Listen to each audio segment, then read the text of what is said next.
Bom, nós estamos aqui no 19º Congresso de Ufologia Brasileira de Porto Alegre e vamos entrevistar uma das palestrantes do evento, a professora Margarete Áquila, que é matemática, hipnóloga, espiritualista, musicista e ufóloga.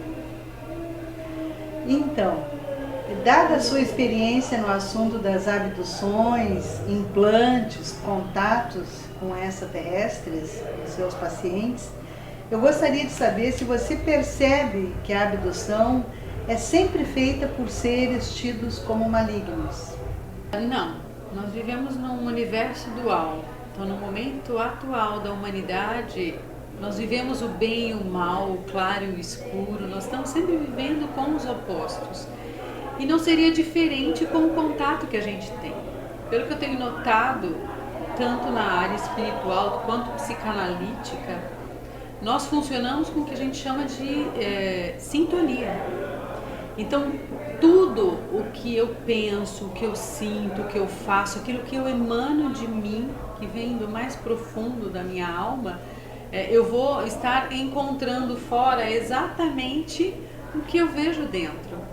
Então não seria diferente numa humanidade onde ainda nós subjulgamos a natureza, subjulgamos os animais irracionais, subjugamos a própria pessoa que está do nosso lado, né? Na nossa vida, com poder, com manipulação e controle, enfim, não seria diferente. Então as pessoas têm sim contato com seres negativos, mas estão muito condizentes com o nível de ética e de moral espiritual evolutivo dessa pessoa. Mas é aquela pessoa que aparentemente para nós que convivemos com ela é uma pessoa humilde, ela é espiritualizada, ela é boazinha, ela é educada e ela passa por um processo traumático, assim, que fica a cicatriz, fica o trauma, fica a marca física às vezes, é feito a revelia da vontade dela. Primeiro assim, que nós aqui na terceira dimensão a gente consegue enganar bem quem que nós somos, né? As máscaras. A gente vê muita gente bonita e educada que é altamente cruel, né? Quando tem a chance ou tem o poder para, né? Primeiro, essa é a primeira questão, será que é mesmo? Se a gente for conhecer a nossa bagagem interior, e aí eu falo de novo como psicanalista, olhando as pessoas de pertinho, dentro de um consultório, eu acabo vendo que a maior parte da humanidade é louca, quase louca, está chegando perto de. Porque nós temos monstros dentro de nós, sombras, que nós nem ousamos pensar que é possível ter aquilo dentro de nós. Tem coisas que nós desconhecemos. Então, se eu dissesse para você, você mata alguém, Lúcia? Jamais. Não. Pois é. Mas se você estiver numa situação em que estão torturando a sua filha ou seu filho, e você tiver a chance de matar quem está torturando o seu filho, você mata? Acho que sim. Pois é disso que eu Eu estou falando. conheço esse meu lado, mas provavelmente. Sim, nós estamos com muitas potências e nem todas elas, porque quem acredita na paz, acredita na paz. Ponto. Nem que isso te leve à morte ou à morte de quem você ama. Ponto. Então nós temos ainda um instinto bastante forte dentro de nós de defesa, né? De sobrevivência, e isso mostra quem somos de fato em potencial. Você só não é malvada porque ninguém te pôs na parede para que você mostre esse seu lado. Faltou oportunidade. Faltou oportunidade. Então esse é o primeiro ponto que a gente tem que avaliar. O segundo é trauma. O que significa trauma, né? Porque quando você leva uma criança para um hospital para tomar uma injeção, o que acontece com essa criança? Ela entra em pânico, em choque total, grita, esperneia e você só quer cuidar dela. Então tem processos que nós passamos que por conta dos nossos limites de enxergar e de ver além, de ver de uma forma mais ampla, nós sofremos demais. Então o que é trauma para um abduzido? Pode ser que a maneira dele enxergar as coisas, a pequena visão que ele tem do processo, e que pode ser um processo positivo, não faz com que ela enxergue dessa forma, porque ela está presa nos medos dela. Então eu não diria que toda abdução é traumática porque eles fazem coisas ruins. Eu diria que ela é traumática porque nós não conseguimos enxergá-la de forma positiva. Porque nós enxergamos assim, de repente. Porque nós temos uma visão reduzida. O medo, neuroquimicamente, ele desconecta os nossos acessos a um pré-frontal. Esse cara aqui, que é o nosso cérebro mais novo, o neocórtex, ele tem estratégias de saída, ele tem ética, ele tem planejamento, ele tem condições de avaliar as situações de forma mais adequada, ele acessa códigos e princípios extremamente amplos. Se eu desconecto, porque o medo me desconecta do meu neocórtex, como é que eu vou conseguir achar aquilo bonito? Se eu estou presa no medo e nas crenças mais reduzidas. Então, o trauma ele é questionável, porque tem gente que tem trauma de uma barata, né? E a barata por si só não faz absolutamente nada, ela é uma barata. Então, como é que eu, com uma coisa desse tamanho, vou me apavorar e me sentir impotente? Compreende que a visão de trauma também é relativa, né, à pessoa. É a visão da pessoa em relação ao evento. Tá. E por que os extraterrestres, quando abduzem, implantam, fazem contato, e que é uma coisa aleatória a vontade dele, não vem aí o livre-arbítrio da pessoa optar ou não, né, pelo evento, por que eles fazem o tamponamento da memória? Tem alguma razão? O esquecimento? O esquecimento, a gente fica com aquela lembrança parcial, né, de flashes de memória. Por que tem uma razão para isso? A gente não tem certeza dessa razão, a gente levanta algumas hipóteses. Sim. Né? Então, assim, há 70 anos nós estamos vivenciando muitos eventos ufológicos, desde a Segunda Guerra Mundial, onde o número de avistamentos aumentou consideravelmente. E para descobrir que estava acontecendo a abdução já demorou uns 20 anos. Já estamos atrasados. Não, foi escondido. Estava escondido.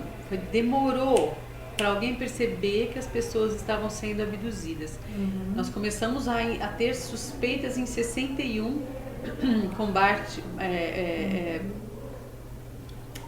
Betty Hill, né, e Barney. E aí sim começaram a desconfiar. Em 57 com Vilas Boas, quer dizer, começaram a desconfiar que tinha alguma coisa estranha. Mas só no final da década de 70 é que começaram a perceber que as abduções aconteciam e aconteciam em grande número. Nós demoramos então quase 40 anos para descobrir que essas abduções aconteciam e esses procedimentos. Por quê? Porque eles tentavam esconder. E aí então a gente levanta algumas hipóteses, mas por que esconder? Bom, a gente levanta a hipótese de que a humanidade não tem nenhuma condição de ter contato direto com os extraterrestres, porque se apavoraria, seria um tumulto, quebra de paradigmas, né? E geraria um pânico no sentido do sistema financeiro, social e saúde, porque todo mundo ia querer saber, né, de quem são esses seres, se eles vieram aqui para nos matar, para nos substituir, para nos escravizar, ou seja, a gente ia ficar meio que em pânico. Essa é uma suposição, porque eu acredito que causar o pânico não era a questão ali, não ia ser muito inteligente. Uma outra hipótese do interesse deles em uma hibridização da humanidade, né? Seja para dominar a sociedade, a humanidade, ou seja para construir uma humanidade melhor, geneticamente falando. A humanidade terrestre ou a deles? As duas coisas, ou uma que subjugue a raça humana, ou que eles venham melhorando o ser humano com essa hibridização, com essa manipulação genética que a gente tem percebido em centenas ou mais de centenas de casos de mulheres em especial, que é uma relação aí de 70% para 30% em relação aos homens em abdução. É maior, é muito maior a abdução de mulheres e para esse interesse específico, porque o útero para eles tem uma grande importância, me parece. Eles estão precisando muito do útero da mulher para as 10 primeiras semanas dessa manipulação genética dessa criança que vem, né? Então, assim, visto aquilo, a pesquisa corre assim, vendo se existe padrão de repetição. E como a gente tem notado um padrão muito grande de repetição dessas memórias que as mulheres, em especial, estão trazendo, delas irem amamentar na nave, delas darem carinho para as crianças, que são crianças, às vezes, muito miscigenadas entre o extraterrestre e o humano, que elas não vão ficar aqui. De certa forma, parece que elas estão indo para outro planeta, alguma outra civilização que não seja na Terra. Então a gente percebe alguns padrões que estão acontecendo, né? A gente supõe que eles têm algum interesse em mexer no DNA, na genética humana e também em formar uma nova humanidade em algum outro lugar miscigenada com extraterrestres. Os híbridos. E isso, pelo que a gente tem notado, vem mudando um pouco de geração a geração. E eu estou falando desde os primeiros, né, processos de hipnose que eu vou acompanhando, que os estudiosos no mundo inteiro estão trazendo à tona. Mudou. Então, antigamente você via uma mistura muito grande, você não sabia se era um ET, se era um humano, tinha uma cabeça diferente, olhos diferentes, mas o corpo humano. Hoje já muitas mulheres relatam que eles estão exatamente iguais aos humanos. E que, de certa forma, alguns já vivem aqui, já estão presentes aqui. Nessas suas hipnoses, aparece algum híbrido para ser tratado lá com hipnose? Olha, isso é muito delicado, porque aparece muita gente que confunde o evento ufológico. Muita gente que está no processo de esquizofrenia, que tem uma psicopatologia séria e que jura que é um ET. Então é muito delicado definir isso. Eu conheço um ser que é híbrido. Já dei palestras falando disso. Um ser que tem transformações físicas. Mas são poucos os que... Eu conheço um. A Mônica também conhece, tanto que eu conheço quanto o outro, que também tem transformações físicas. Mas são da geração mais antiga, da década de 60, que nasceram na década de 60. Então são as primeiras gerações de hibridização. Que eu acompanhei um caso específico, eu inclusive relato isso no livro, o Projeto Contato. Que não é uma coisa fácil, é uma coisa que criava uma dualidade dentro da pessoa, como se ele fosse duas, né? Ora uma coisa, ora outra. Então não foi uma coisa saudável o que eu vi, a pesquisa que eu fiz não foi saudável. Agora eu vejo muitos jovens falando que são extraterrestres. Às vezes em rede social você vê a conversa deles e muitos estão baseados na suposição. Na suposição e de repente na ficção também. Na ficção. E que eles não se adequam, eles se acham muito diferentes. Então eu sou um ET. Sou um ET. Entendeu? Porque hoje a onda é você ser um ET, filho de ET. Então assim, eu sou... Não é assim que funciona, né? Mas eu acredito que a nova geração tem uma influência gigante no inconsciente. E aí sim, pode dar essa sensação de não pertencimento. Uma geração que já está mexida de alguma forma, porque eu percebo neles um conhecimento fantástico de propostas novas para a sociedade. Eles não se adequam ao sistema educacional, eles não se adequam ao sistema financeiro, profissional. E eu falo, meu Deus do céu, o que é que está acontecendo? Então você vê que existe no inconsciente do ser humano um conhecimento que não é só terrestre. O subjacente está profundo lá. Um conhecimento que está vindo de outro lugar. Então, não que eles sejam extraterrestres, mas que eles estão trazendo um conhecimento. Eles estão sendo preparados para trazer esse Como eu sou reencarnacionista, Sim. e estudo isso de forma também, porque para mim a psicanálise e a espiritualidade não são separadas, embora os cientistas queiram separar. Para mim existe um processo de pessoas que vieram de outros orbes, de outros planetas sim, e que reencarnam aqui com conhecimentos que já estão vindo à tona, né? Sim. Mas que não conseguem se adequar a essa loucura que é o mundo, essa pressão de você isso não tá ser muito maravilhoso. Difícil, né? A gente não conseguir se adequar, porque tá tudo muito louco também. Tá tudo muito louco. Para nós que nos adequamos a essa sociedade, tirando, né? Estão exigindo um perfeccionismo, trabalhar 18 horas por ética, dia. Tanta... Então assim, estão exigindo tantas coisas que nós estamos deixando de ser humanos. Né? Tá difícil você viver e ainda se sentir numa sociedade que te oprime e se sentir o tempo pertencendo todo. A isso, né? E você se vende para esse processo para sobreviver. Então, eu vejo que eles têm alguns conhecimentos que eles não sabem de onde vem, mas que eles acessam, que está superficial, trazendo novas propostas. E eu vejo jovens fantásticos que não se adequam à sociedade e a sociedade não sabe aproveitá-los porque não tem uma proposta para eles e eles não sabem como pôr em prática. Então fica uma inquietação interna, uma angústia, por que eu estou aqui, o que eu estou fazendo nesse planeta. E alguns até entram nas drogas e outros muitos entram nas drogas. Né? Muitos tomaram Ritalina. O não pertencimento, a falta de adequação. Muitos estão tomando Ritalina. É verdade. E outra coisa, o processo de contato e implante, enfim, abdução, é um processo familiar que vem de outras gerações para aquela família, para aquela pessoa? Sim, pelo que a gente nota, eles têm interesse na descendência. Então, assim,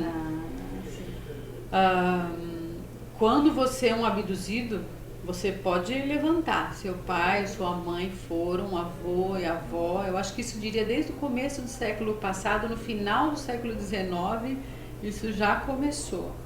Porque eu lembro de histórias do meu avô paterno, que já falava. Em relação a sumiço, não, ele sumiu. Meu avô simplesmente sumiu.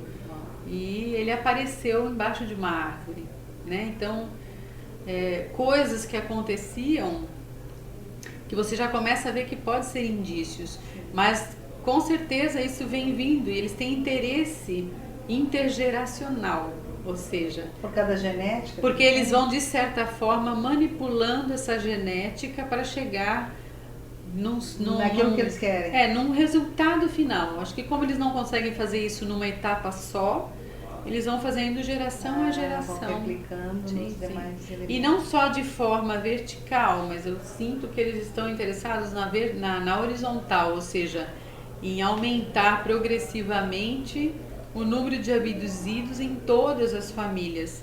Então, um abduzido casa com um não abduzido, que tem um filho abduzido, que casa com um não abduzido. Então, essa não vem só na vertical, com a descendência, mas vem também na horizontal. Então, isso está se ampliando. Eu acho interessante esse processo, porque nós já vivemos a intervenção genética. Pois é, lá no início, né, com os Anunnakis, nós já vivenciamos com nossas isso. Origens. Né? Nós demos pulos fantásticos genéticos na evolução. E por que não de novo? E por que não ver isso de forma positiva? Exatamente, sem esse paradigma tão ruim que implanta. Exato, de dominar a humanidade e tal. Se fosse tão ruim assim, já teriam implodido o nosso planeta. Eles têm condições para tudo. Mas eu vejo que eles estão querendo criar aquela memória que você falou, né? Porque é fragmentada. Porque eles estão querendo construir um inconsciente coletivo. A gente suspeita da presença deles, mas não tem certeza. Não temos certeza. Não tem provas, mas isso já está dentro. Tanto é que o dia que eu vi o filme do ET do Spielberg, eu chorei do começo ao fim do filme.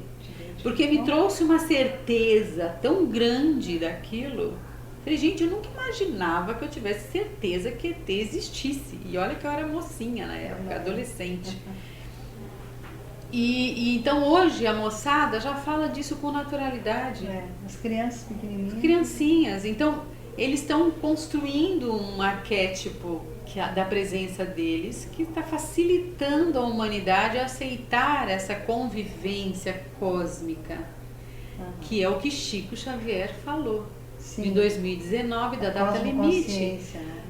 Nós conseguimos ter intercâmbio com outras civilizações que vão trazer muita coisa boa para a humanidade. E aliás, Chico tinha também esse contato, essas projeções para fora da Terra com outras civilizações, mas ele não teve tempo de falar sobre esse assunto. Não teve, não era a tarefa dele. Não era o momento também. Ele falou, não é a minha tarefa, mas vai ser dos que virão depois. Que bom, né? Então assim, ele falou já para dar um start. Sim, né? Já colocar uma sementinha. Para colocar uma sementinha. Sim. E agora cabe a nós unirmos todo esse conhecimento espiritual e científico para que a gente possa aproveitar esse processo de forma positiva, qualificar para o crescimento da humanidade. Né? Uma outra pergunta que eu gostaria de fazer: você tem alguma lembrança de abdução pessoal, assim, algum fato pessoal? Olha, de abdução não, mas de contato, né? E para mim foi transformador, embora eu já conhecesse do assunto, procurei estudar. O nome do meu projeto musical, que é Chendra, veio de um termo ufológico do Pazuello, que é um portal interdimensional de luz. E eu acredito que música seja esse portal entre dimensões. Então assim, eu já tinha uma afinidade, mas nenhum processo de lembrança, nada do gênero, apenas uma abertura muito grande para o assunto, como uma certeza absoluta de algo. E em 2009 eu passei por um processo de iniciação que eu buscava mudanças na minha vida, estava querendo desistir do meu trabalho musical na época. E eu passei então por um processo de iniciação onde um ser me pegou, eu estava consciente, e eu abri o olho, eu estava aqui, eu fechava o olho, eu estava fora. Então eu estava projetada conscientemente. Esse ser me levou para um planeta. Eu falei, meu Deus, o que está acontecendo? E essa voz falava comigo. E era um planeta lindo, que tinha tudo de vidro, tudo de cristal, belíssimo, né? Com cores muito vivas, muito neon, muita natureza. E tinha junto comigo um tigre e um leão, mansos, super mansos. E eu falei, que estranho, né? Duas feras do meu lado e não eram super mansas. Mas neste processo, esse ser falou pra mim, você já viveu aqui. Eu falei, meu Deus, eu tenho certeza, porque esse é um lugar que está nos meus sonhos. E ele falou, mas aqui você era repórter. Eu falei, repórter? Eu nunca quis ser repórter na minha vida, eu sempre achei o ó ser repórter. Não tinha nada a ver com a profissão, né? Eu falei, que estranho ser repórter. Mas só que aqui você cantava as notícias. Caramba. Então, quando as notícias da Terra eram tristes, na sua melodia a gente já sabia que algo tinha acontecido e você relatava na melodia. Quando eram melodias alegres, então nós sabíamos que as notícias eram boas. Ela falou, mas agora não é o seu momento de estar aqui. Agora o seu momento é de estar lá na Terra. Aí me trouxe para a Terra de novo, assim, instantaneamente. E ela me mostrou uma criança em estado de inanição, de cócoras. Até tem uma imagem na internet que me lembrou muito o que eu vi naquele dia. Com umas migalhas de pão no chão e a criança pegando essa migalha. Aí esse ser fez um gesto na minha testa. Ele pegou aqui e começou a fazer esse gesto, né? Depois que eu fiquei sabendo que isso é o que a gente chama de toque de Hegel, de um planeta Hegel, que são seres psíquicos com leitura psíquica. Eles conseguem ler os pensamentos e compreender esses pensamentos. São seres muito sábios na área psíquica. E aí ele falou, esse ser falou pra mim, você consegue ler essa criança, não consegue? E aí mudou tudo. E aí eu falei, sim, eu sei o que ela sente, consigo viver a dor dela. E aí ele falou, pois é, esse é o seu papel. Aí, bom, A partir daí. o processo de iniciação não é um processo fácil, é um processo inesquecível de amor profundo. E eu diria que esse foi o meu maior contato. Porque ele falou pra mim, depois que você leu e sentiu o que esse ser sente, ele se sente respeitado e visto na sua dor, na sua pequenez. E aí você faz aquilo que você sempre falou que faz quando está cantando. Você se eleva até Deus. E o seu papel é elevar as pessoas até Deus. Então, isso para mim foi altamente significativo, porque eu vi que o meu papel não era ficar falando com eles, extraterrestres. O meu papel era de trazer para a humanidade a beleza, a conexão com o sagrado e de levar o ser do estado egóico e sofrido para um estado de conexão e de beleza, de harmonia total. Então, eu entendi por que é que eles se escondem, porque eles querem que a gente faça. Que a gente descubra. Que a gente faça uma humanidade melhor, entende? Sim. Com as nossas potências, cada um na sua área. E todos têm a sua especialidade, a sua habilidade. E a partir daí, então, foi o meu maior contato. E daí, então, eu entendi que a gente precisa se movimentar para construir uma nova humanidade, começando por nós. Então hoje a minha conexão com o sagrado é muito maior. Ela é bela e ela é plena, ela me preenche. Então quando a gente fala que a ufologia está ligada à espiritualidade, ela está ligada à evolução, a esse preenchimento interno de saber que somos divinos e que podemos construir uma humanidade linda, um mundo lindo, mas com boa vontade. Com amorosidade. Exato. Então foi esse meu contato. Que lindo, hein? Eu estava percebendo já desde o primeiro dia aqui do evento que me parece que tem uma nova consciência sobre o que está acontecendo e uma necessidade. A linguagem parece que é o amor. Não sei, eu vi tantas pessoas falando em amor e muito menos em casuística, muito menos em ficção, muito menos em máquinas. E está havendo essa necessidade de autoconhecimento, de compartilhamento, de evolução, de doação. Você também está com essa impressão? Uma leitura... Não, estou com essa impressão porque foi uma chuva de pessoas falando a respeito dessa importância de ver a ufologia muito acima da coisa científica apenas. É lógico que precisamos dessa ciência, que eu também me baseei na palestra, para que a gente construa, né, visões melhores, adequadas do processo, mas não esquecendo do grande objetivo, que é o de construir uma humanidade melhor, num novo momento. E eu acho que os palestrantes estão sintonizados nessa necessidade da alma. Nós temos que ter por que estar aqui, por que vivenciar esses processos todos. Senão não faz sentido. Não, você fala para o mundo que eu quero descer. Para que eu estou aqui passando por isso? Tem que ter um sentido maior. Você vive, Lúcia, você age, você acorda todo dia para ter um porquê. Senão você não levanta. Um senso de pertencimento, mas um pertencimento grupal, não é uma coisa isolada, sim. né? Então acho que essa talvez seja a maior lição que eles estejam passando nesse congresso, a gente perceber essa visão superior, essa inteligência que eu coloquei, de olhar uma inteligência não fragmentada numa área, eu tenho a verdade, eu sei o que é, Coisa egóica, mas uma inteligência integrada, incorruptível, total. Né? Eu acho que a partir daí é que as mudanças realmente começam a acontecer, né?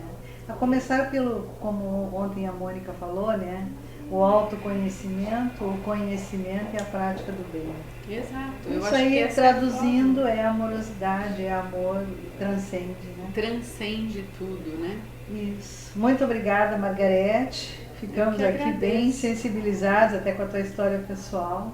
Obrigada, eu Era que isso. agradeço. Um beijo no coração de todos. Obrigada. Obrigada.